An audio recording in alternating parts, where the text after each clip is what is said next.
Hello my lovely bookish friends, and welcome back to another video.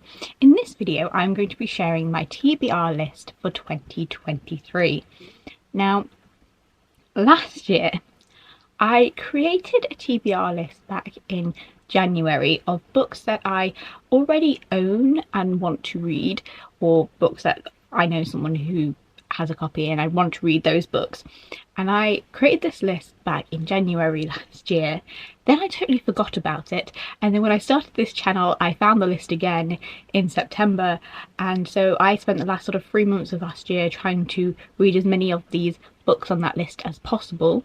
And in the end there were 14 books on that list last year, and I did manage to read 7 of them, so which is half, so I don't think I did too badly.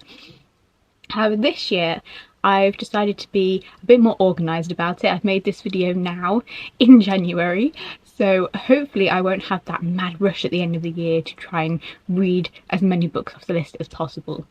So as I said, these are books that I already own. There are still new releases coming out that I also will want to read, and other new books that I'll find along the way that I want to add that will end up being added to my TBR list. But this is just a list of books that I own and haven't yet read, which I really should get to.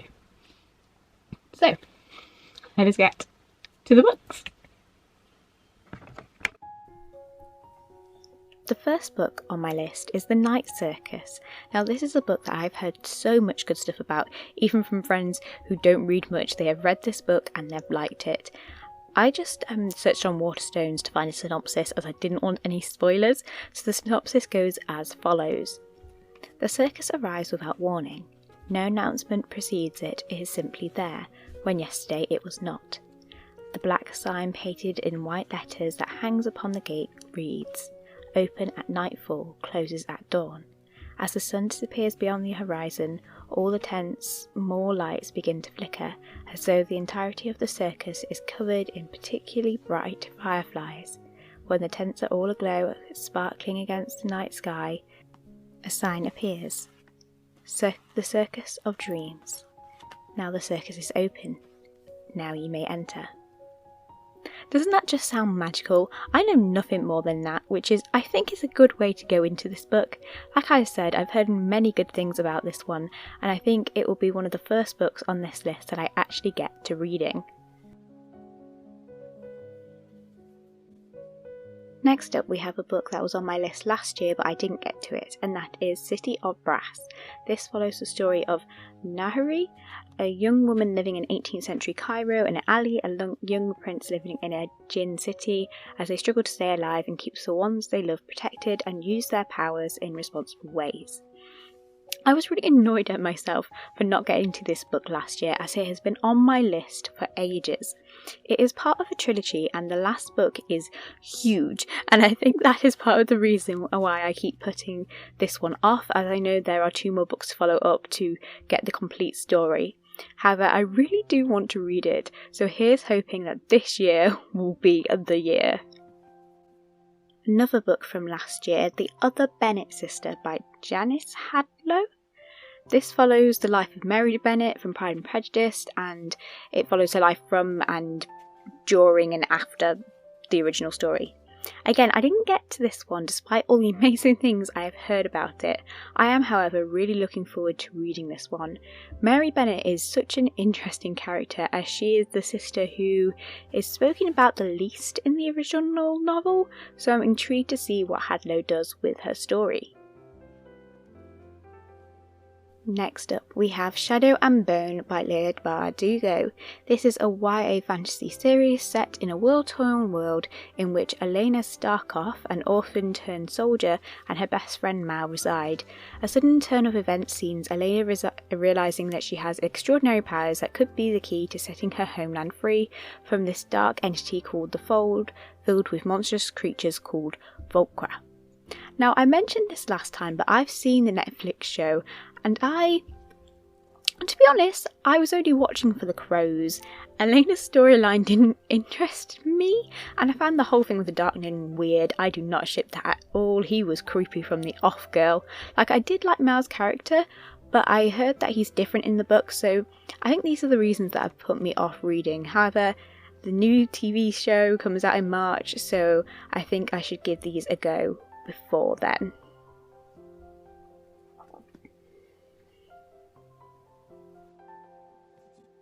Moving on to non-fiction, we have A Long Walk to Freedom by Nelson Mandela. As the name suggests, this is Mandela's autobiography, following his life from childhood through his long walk to freedom. I read no long non-fiction books last year, which is totally against my plan. I actually want to read more non-fiction, as I haven't since leaving uni. This book is... I'm actually halfway through this book, so I don't even have to finish the whole thing. So this year will be the year when I finish this. I said it. Might regret saying that, but we'll see.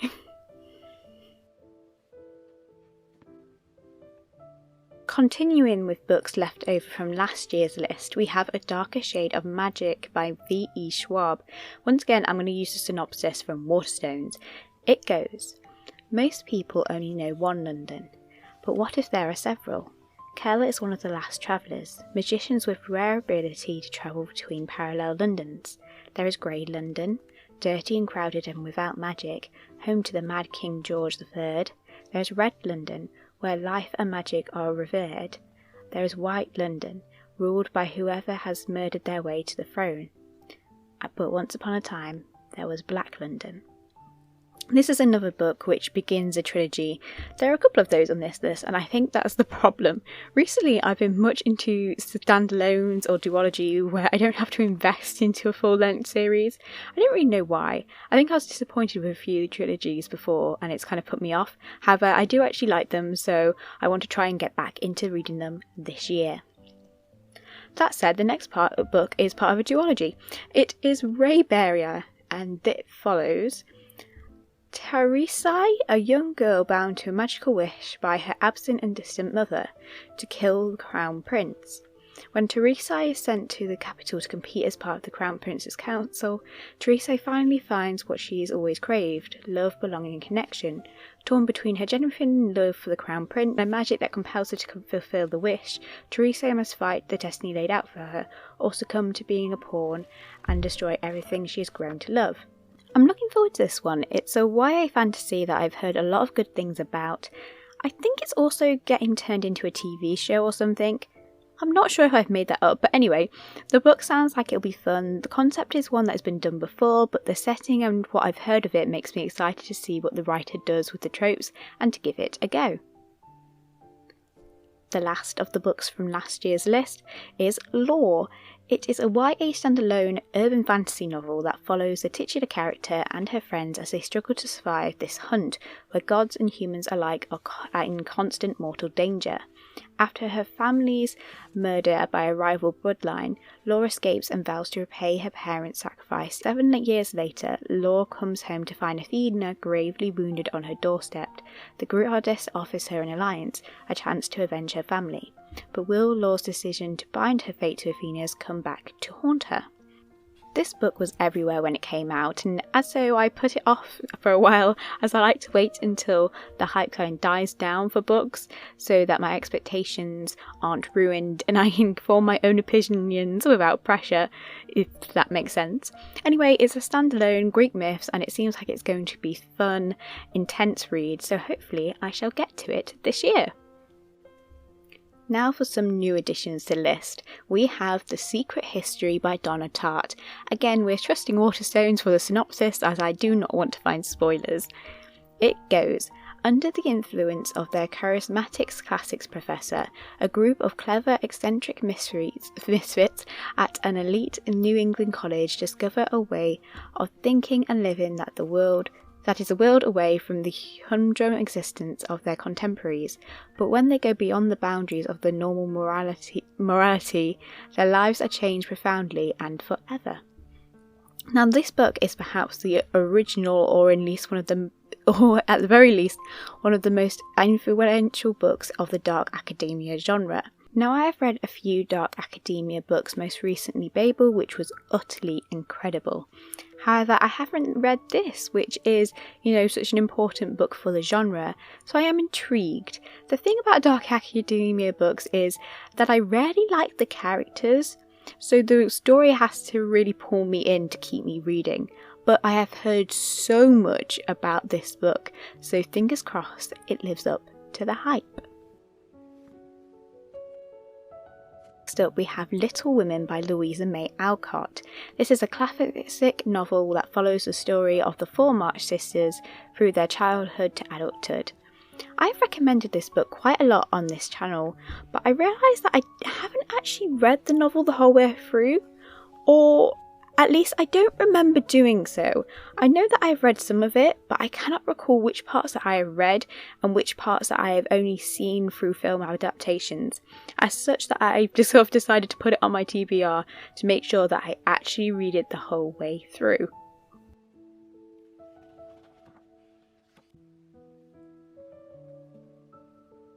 The next book, The Daughter of Smoke and Bone, is one that finding a simple synopsis for was difficult, so I kind of reworded the Waterstones one, and hopefully this does a good job.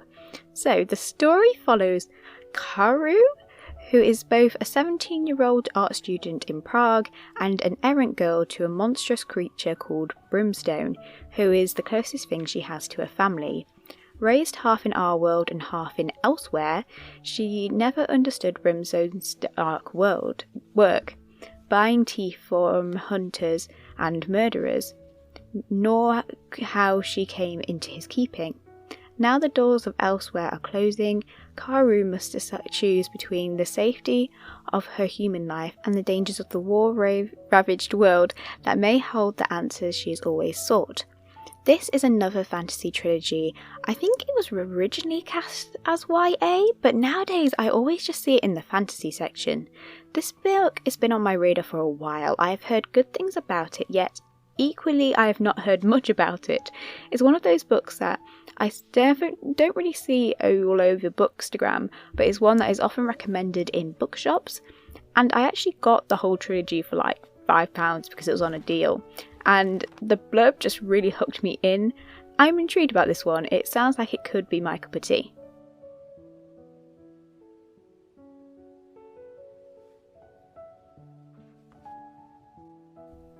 Okay, now our final book, Mrs. Zarkeys World by Susan Napier. This is a non-fiction book that is all about the creative world of Miyazaki, who is the genius behind Studio Ghibli, which is a Japanese animation studio that is behind the films such as Spirited Away, Howl's Moving Castle, Totoro, and so on. I absolutely adore Studio Ghibli films. I have the movie postcards dotted around my desk. I just love them so much, which is why I really want to read this book and find out more about the behind the scenes of the films and the creative process. Miyazaki is an incredibly talented filmmaker, so I really want to read this book this year. So that was it for my TBR list for 2023. I'm still getting used to saying 23. As I said earlier, they are a mixture of the 7 books that were left from my TBR list of last year, as well as some new ones. And my aim, I've put 12 books on the list this time, with the aim of it being like read one book off the TBR list a month, because I always get distracted. I always see new releases that I'm like, oh, I want to read that instead, or there's a new book going around on like Bookstagram or like BookTok or whatever, and I'm like, oh, let's give that a go, that looks good. Or I just see something randomly in the library and I want to read, so I'm often distracted. But the idea of that I have one book off this list a month to read, I think that could work, because the one book I also that isn't on that list, which still I haven't yet finished, is from last year, Jonathan Strange and Mr. Norrell. Now this was a book that I've had on my shelf for 7 years, and then I listened to it as an audiobook last year, and I haven't actually technically yet finished. I still have like 2 hours left on the audiobook, so I'm hoping to get it done in January, which is why I haven't put it on the TBR list for this year, because I felt like that would be cheating a little bit. So yeah, I'm really looking forward to all the books that are on this list. I really want to read them, and there's so many on there that I'm really excited about, and I do really want to be able to tick them all off this year. I feel like 12 is manageable, so let us see. What books are on your TBR list for this year? And by that I mean books that you already own that you haven't yet read, or are you someone who has a TBR list full of new releases that you're looking forward to? Please let me know in the comments below. And that brings us to the end of this video. I hope you enjoyed it, and if you did, please consider liking and subscribing, as we have a lot more bookish content to come. Until next time, my lovely bookish friends. Bye!